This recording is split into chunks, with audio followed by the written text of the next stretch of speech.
Cover Dressing s'est rendu à Paris pour l'Assemblée générale du CISIC, le Centre d'information sur la surdité et l'implant cochléaire.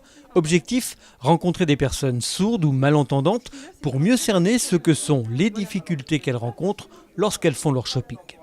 Alors avant l'implant, c'était très compliqué d'aller vers une vendeuse en boutique de vêtements par exemple. Je n'entendais pas la voix, donc je ne pouvais pas forcément communiquer facilement avec la personne, surtout une personne qui n'est pas formée à la surdité. Une vendeuse en boutique ne connaît pas forcément ce handicap.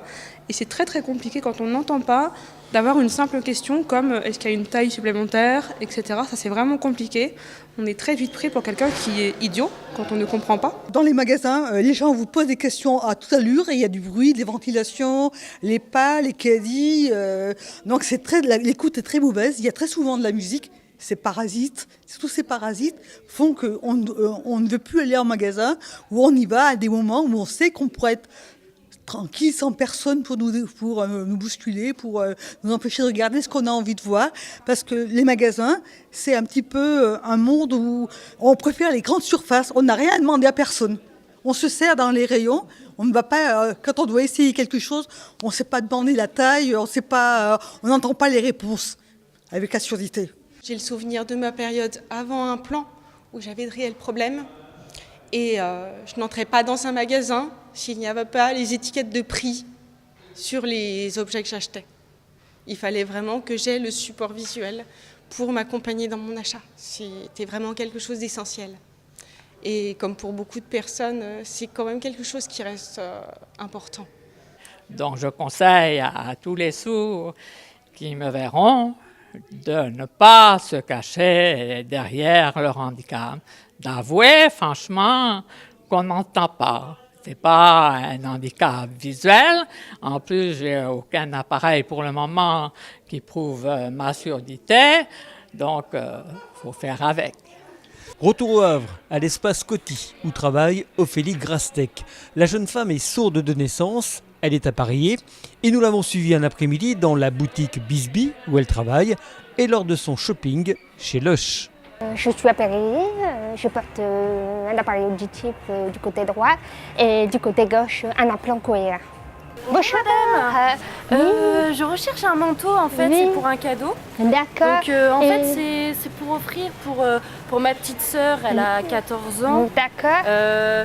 Et je voudrais quelque chose d'un petit peu sympa. En plus j'ai vu que vous avez des promos. Qu'est-ce que vous avez? D'accord.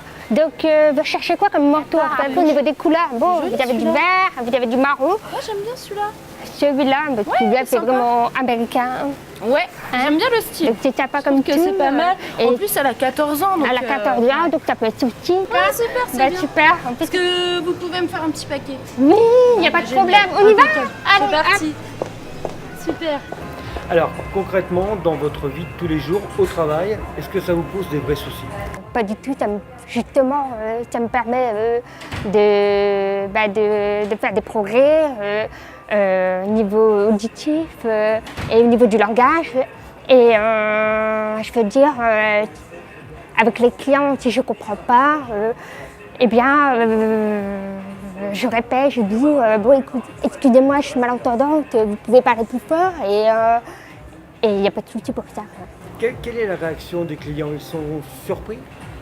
Alors, certains, non. Pourquoi? Parce qu'il y en a qui disent que j'ai un accent, que je ne suis pas d'ici. Et d'autres, oui, parce qu'ils connaissent la surdité, les personnes qui ont des problèmes d'auditif, quoi. Et lorsque vous avez cherché du travail, que vous vous êtes présenté à un employeur, ça n'a jamais été une barrière? Alors, non, dans ma tête, j'ai toujours été positive. Quand je me suis présentée pour une embauche, j'étais sur moi et puis la personne quand j'ai eu l'entretien, elle connaissait cet handicap-là et donc je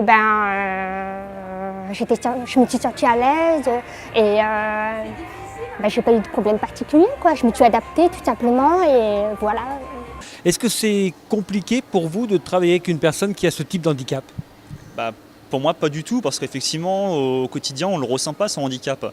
Je sais, comme elle l'a dit plus tôt et comme on a eu ce sentiment avec elle, enfin, ça ne choque pas, on le ressent pas, on s'en rend même pas compte au final, parce que d'elle-même elle est indépendante, elle est autonome, donc ça ne nous impacte pas du tout au quotidien. C'est dans la politique du magasin, dans la politique plus générale du groupe de recruter des personnes en situation de handicap? Alors, on ne parle pas vraiment de politique, c'est juste que c'est plutôt une philosophie de favoriser l'embauche, de donner sa chance à tout le monde en fait, que tout le monde puisse avoir accès à l'emploi, handicapé ou pas handicapé. Donc effectivement, Ophélie a ce handicap, mais elle est tout à fait capable de travailler, d'assumer le poste qu'elle a aujourd'hui.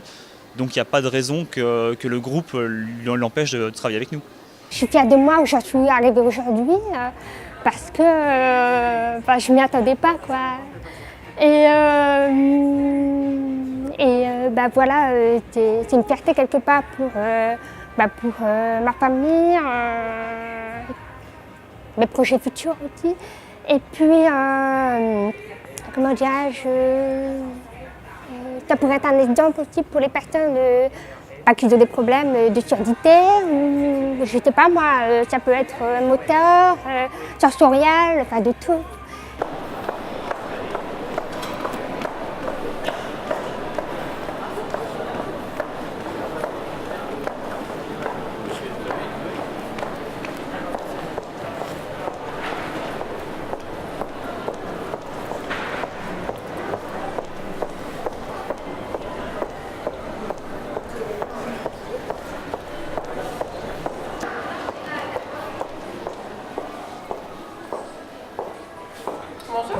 Bonjour. Je suis venue me renseigner en fait.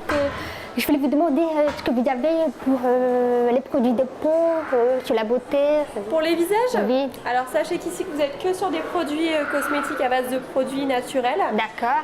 Donc on n'est pas 100% naturel, c'est fait à base d'huile essentielle, on limite les conservateurs. Donc tous nos produits sont pas testés sur les animaux. Et ensuite, qu'est-ce que vous souhaitez savoir pour vous? Je sais pas moi, ce que je recherche c'est vraiment pour faire des masques. Léa, une question toute bête, est-ce qu'il vous arrive souvent d'avoir comme client des personnes qui ont, comme Ophélie aujourd'hui, un problème auditif? Alors on n'en a pas forcément tous les jours. Moi j'ai déjà eu le cas d'une personne qui est venue, qui avait un souci auditif et qui ne parlait pas malheureusement. On a beaucoup communiqué en fait par le toucher des produits qui sont assez originaux chez nous.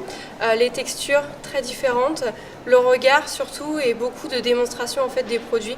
On a communiqué que par ça parce qu'on n'avait aucun moyen de se comprendre et ça s'est très très bien passé. Est-ce qu'on peut dire que vous avez une vie totalement normale? Alors j'ai une vie totalement normale, oui, parce que voilà, comment dirais-je, avec mon équipe, tout se passe très bien. Je vis normalement, pourquoi? Parce que voilà, j'ai un appartement à moi, je me suis mariée, je vis comme tout le monde, quoi. Je suis normale quelque part, même si j'ai un petit handicap. Il est toujours là, c'est pas toujours facile dans la vie de tous les jours, mais ça nous rend plus forts.